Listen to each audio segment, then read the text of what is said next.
今日整個超簡單嘅薑汁焗牛肉。牛肉買返嚟唔使洗，加啲砂糖落去，蠔油，多少少嘅豉油落去，加多少少嘅生粉，放少少水落去，然後將佢哋撈勻，撈到佢哋依家表面有少少起膠就得啦。咁啊，加啲花生油落去，撈勻之後咧，再醃5分鐘。我哋依家需要一隻靚啲嘅砂鍋，大火燒熱佢先，燒到佢表面溫度夠高嘅時候，倒啲油落去，咁咪放多少少薑蓉落去，爆香佢先。將啲牛肉放晒去，鋪平之後咧就冚蓋，淋翻圈燒酒落去，大火焗佢3分鐘係有得食啦。因為我呢個卡式爐咧力度係唔係好夠，所以3分鐘先得嘅。3分鐘時間就夠啦。哇！啲牛肉已經搞掂啦，灑翻啲蔥花撈勻就可以食得到啦。呢一啲薑汁焗牛肉，好重嘅薑味，又有牛肉嘅香味，真係一個字正啊！煎到依家咁樣就搞掂啦，外脆內嫩啦。今日整翻個煎生蠔，新買翻嚟嘅台山蠔，肥肥白白。買翻嚟嘅生蠔咧，就要加多啲生粉落去，搓勻佢，用生粉嘅黏力將佢表面嘅污糟嘢全部黏晒出嚟，咁佢啲汁就污糟邋遢啦。然後過多幾次清水，表面已經好乾淨。依家我哋就跳翻個炸粉，呢隻萬能香炸粉喺市場上邊隨便都買到嘅。將粉全部倒入隻碗度，粉裏邊我哋加翻少少啤酒去，加啤酒落去咧，煎出嚟更加素化啲嘅喎。咁個漿就唔好跳得太稀。一般嚟講咧，可以掛喺對筷子上邊就合格啦。中意食葱咧，可以加啲葱落去。生蠔我哋放落去飛水，1分鐘左右就 OK 啦。生蠔定印之後就撈翻上嚟備用。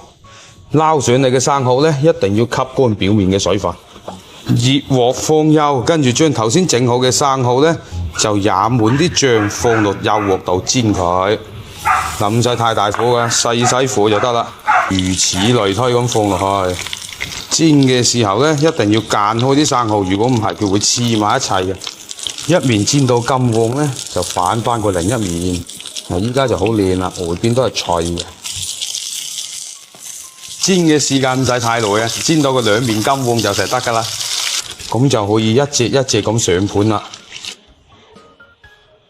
呢盤外脆內嫩嘅煎生蠔就搞掂啦，大家返屋企試試啦。今日我哋嚟整翻個勝瓜炆生蠔。呢個時候台山嘅白蠔最靚㗎啦，最肥美嘅時候啊，咁啊攞嚟炆呢啲勝瓜咧就非常之啱啦。買翻嚟勝瓜皮之後咧，滾刀切佢。咁樣食起身有口感之餘咧，就更清甜。買翻嚟嘅生蠔咧，就要加多啲生粉落去，搓勻佢，用生粉嘅黏力將佢表面嘅污糟嘢全部黏晒出嚟，咁佢啲汁就污糟邋遢啦。然後過多幾次清水，表面已經好乾淨。洗乾淨嘅生蠔咧，攞落去飛水，飛水嘅時間唔使太長嘅，大概1分鐘左右就得噶啦。煮到依家咁樣定印咧，就撈起備用。哇，隻隻都咁肥啊！生蠔嘅蠔汁就唔好浪費，撈翻起身先。蠔汁裏邊我哋加翻少少蠔油落去，熱鑊放油就放啲蒜蓉落去爆香，將啲勝瓜放落去，大火翻炒一下，炒到佢表面有少少焦黃。表面焦黃之後，將頭先嘅水倒埋落去，加翻少少砂糖同埋鹽調味。飛好水嘅生蠔都放埋落去，然後冚蓋燜佢1分鐘左右。時間夠啦，哇，好鮮啊！臨尾加翻少少生粉水落去，炒到佢哋收汁就可以啦。中意食葱嘅朋友可以放多隻葱花落去，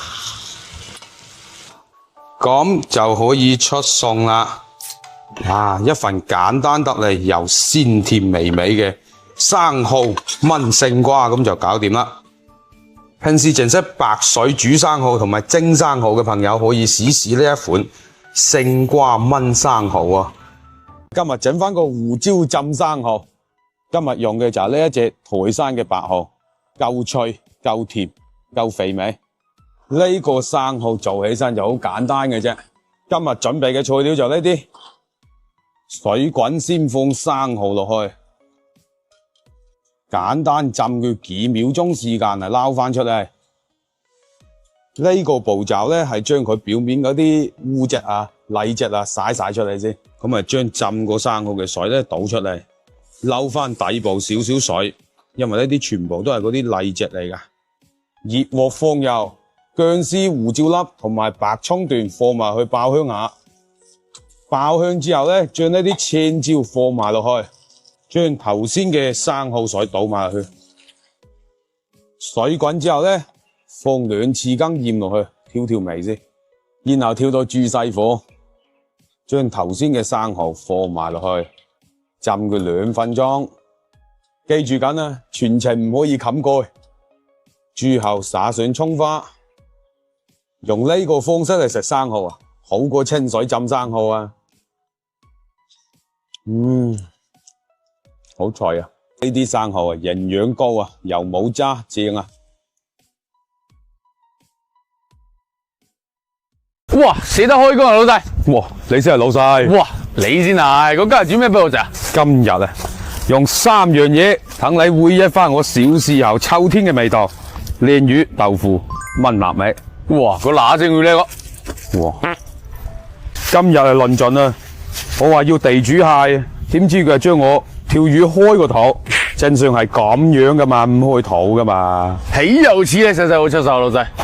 你冷靜啲先，都有方法嘅，將佢起佢肉，整佢魚膏咯。啲魚骨咧就攞嚟豉汁蒸。咁我哋依家就麻煩啲啦，要將條魚先起肉。嗱，沿住呢個背脊位置介入去，介到肩骨之後咧，就把刀向外少少，跟住佢肚腩骨位置介落去咧，咁啊成塊魚肉出晒嚟啦。呢條魚骨就攞嚟蒸啦，將起出嚟嘅魚肉咧就全部切成薄片，一定要直刀切啦。如果打斜把刀切咧，佢就有骨噶啦。呢啲魚片都切好晒啦，咁我哋就切翻少少臘腸粒落去。切好嘅臘腸粒放落去，放少少蔥花，加多少少鹽落去，順時針將啲魚攪到起膠。邊攪我哋個動作係邊壓落去，嗱咁樣令到佢哋起晒膠，咁啊可以黐埋一齊啦。咁樣成團之後咧，出嚟搭佢幾下，出嚟搭啦。哇！個天要落雨啦，搭到依家咁就 OK 啦。買翻你嘅老豆腐咧，我哋又要將佢切成正方形嘅形狀。其實咧可以買嫩豆腐嘅，但係嫩豆腐咧佢就冇咁好煎。咁靚嘅臘肉就切成佢大塊裝，咁樣食就正到不得了啦！哇，老細，點解一定要用臘肉嘅？新鮮豬肉唔得咩？新鮮嘅小鮮肉咧，佢只會令到你一時嘅飽腹感，但係老臘肉咧，佢可以令到你口味會甘啊嘛。哦，知唔知啊？咁嘅，所以平時俾人話老臘肉咧，都係好事嚟。哦，講真又講啊，咁呢啲臘肉真係幾靚。熱鑊放油，先將啲豆腐全部煎香，先將佢哋煎到兩面金黃，火候一定要控制好，咁咪反翻過嚟，煎到呢個程度咧，就放幾粒蒜頭去增香下先，淋翻啲燒酒扯扯佢。臘肉同埋臘腸放上面，跟住加啲熱水落去，擠多2粒小朋友最愛嘅鳳凰盞落去，加入蠔油，多翻少少都唔怕嘅，1圈仔嘅豉油，同埋鹽都放翻少少，加啲胡椒粒落去，水滾啊！水滾之後咧，將我哋啱啱啲魚膏全部放埋落去，加啲生粉水落去，等佢收汁，冚蓋。魚熟就食得啦，時間夠啦，咁啊將我哋啲蒜苗啊同埋香芹放汁喺度，搞掂啦！一魚咧就2味，秋風起嘅時候，一家大細餵住緊，邊滾住佢就邊食，真係舒服啊！食飯時間到啦，今日起個雪櫃，有嚿芋頭喺度，咁咧就索性整個芋頭臘味飯啦。呢個餸係真係懷舊菜式啊！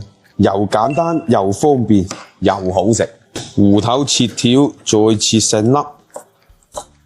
臘腸、臘肉都將佢切成粒。所有菜料準備好，芋頭係比較多，今次咧用咁多就夠啦。其實呢個飯好簡單㗎咋，直接好似平時煮飯咁樣煮佢就得㗎啦。先將啲米洗乾淨，洗乾淨嘅米裏邊咧就放2匙羹鹽落去，等佢有少少底味先。再倒少少花生油落去，芋頭粒啊加啲落去，臘味粒全部加晒落去，將佢哋攪拌均勻先。然後就加水落去，水就唔使放咁多嘅，啱啱平個面就差唔多啦。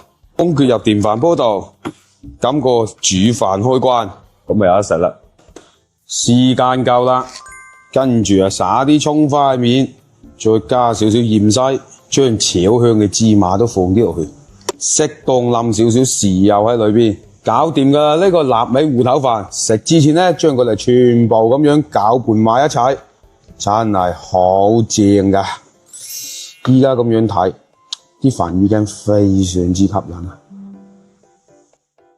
喺屋企耐唔耐整翻個呢啲飯食咧，都真係幾懷舊嘅。一啖臘味芋頭飯，一啖順德蒸三例，正啊！搞掂啦！秋天嘅第一份臘味，我哋應該要咁對待啦。喂，老細有咩食啊？今日凍凍地咧，整翻個鐵棍山藥炒臘味。啱晒啦，凍凍地我冇乜心機做嘢啊。冇心機做嘢，翻屋企瞓啊嘛。嗱，你話㗎？係啊，聽日去財務度收工資咧。Christy 陣間幫我去買2斤魷魚翻嚟。我知啦，要炒魷魚。係啊，你唔好咁啦，老細。臘肉就提前蒸好晒啦，切佢片先。嚟睇睇啲臘肉，5層樓啊，豬腹肉啊，香啪啪啊！哇，老細啲臘肉咁靚嘅，舊年已經賣開啦，你早啲入嚟你咪見咯。你早啲請我啊嘛。哎呀，而家先有得食咁靚嘅臘肉。臘腸咧都切埋好佢，啊3、7份臘腸啊，酒香味濃郁啊，鐵棍山藥啊鮮皮皮。哇，老細你咁軟皮唔手痕嘅咩？手痕先有動力搵錢噶嘛。切好片先，切好嘅山藥咧浸水，防止佢老化變色。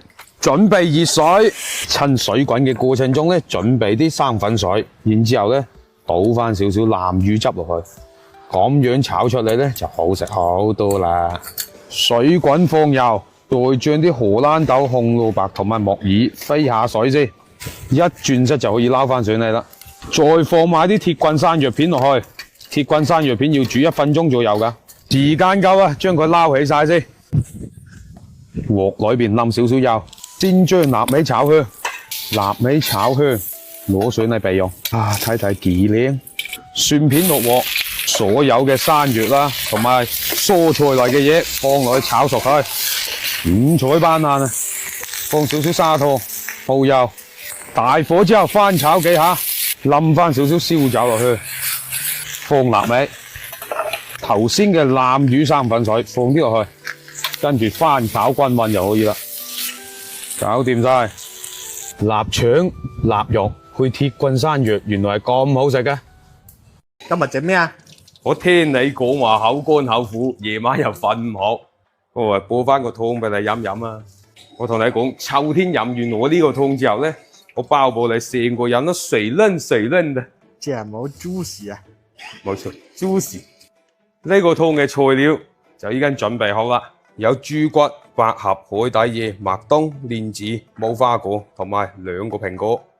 豬油一定要加啲正宗嘅河南焦作鐵棍山藥落去先得嘅，放多20克落去 ，OK 啦。豬骨冷水落鑊，放2塊薑片，再加少少燒酒落去飛佢水先。蘋果就大皮預心，就留呢個位置。做咩行出嚟煲嘅？出嚟煲啊有 feel 啲啊嘛！將所有嘅材料放晒去，冚蓋，大火煲滾，再轉小火煲1個鐘就有得飲啊！死火啊！煲煲下湯落雨嘅喂，不過個湯都已經得噶啦，喺裏邊加少少鹽調味就可以飲啦。喝翻啖湯飲飲先，哇！呢啖俾湯落煮飲特別有感覺啊！係咪熱飲唔熱多啊？